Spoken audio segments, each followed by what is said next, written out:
welcome. You're watching us exclusively on NDTV YouTube. I'm Rishika Barua. Goa has thrown up a fascinating election result. 20 of the 40 seats in the small state of Goa have been won by the Bharatiya Janata Party. 3 independent candidates have enlisted their support, as has the MGP, taking the total strength to 25, a comfortable verdict in favor of the BJP. They will form the next government. But I'm going to tell you some fascinating facts about the Goa election. It may be the smallest state, but it is indeed one of the most fascinating elections to have covered. So what are some of the interesting things that this result has thrown up? Well, let's begin with the fact that there are 19 fresh faces in the newly elected list of candidates. This is fascinating. 19 first-timers in a 40-member assembly. Why is that?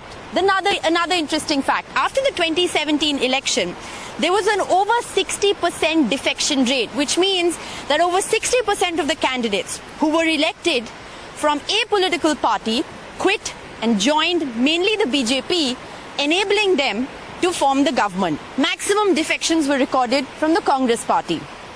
9 defectors who the BJP gave tickets to this time lost the election.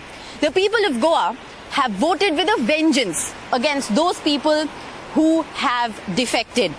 But interestingly, one of the independents who's actually supported the BJP to form this next government in Goa is Alex Reginaldo.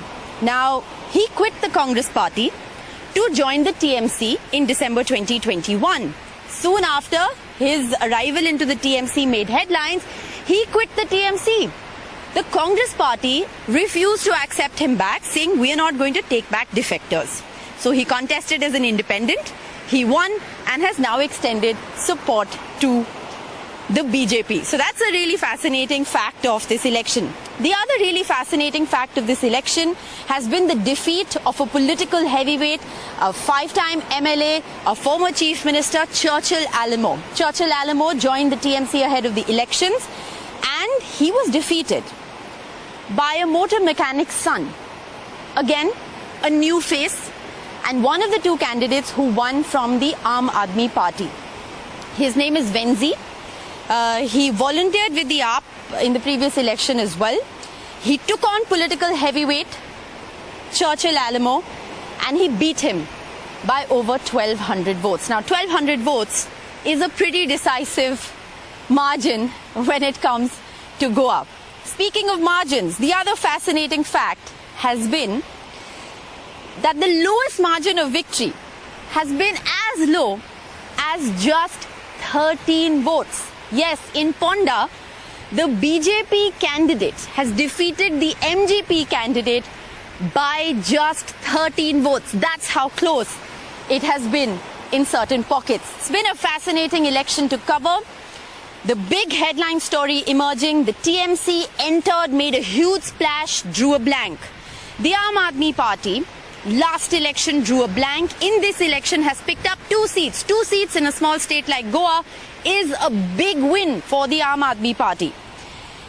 And of course, the MGP, which was in alliance with the Trinamool Congress before the election, has extended support to the BJP. They also registered a disappointing performance. Just 2 seats were won by the MGP. They anticipated, by their own expectation, that they would win 6 seats.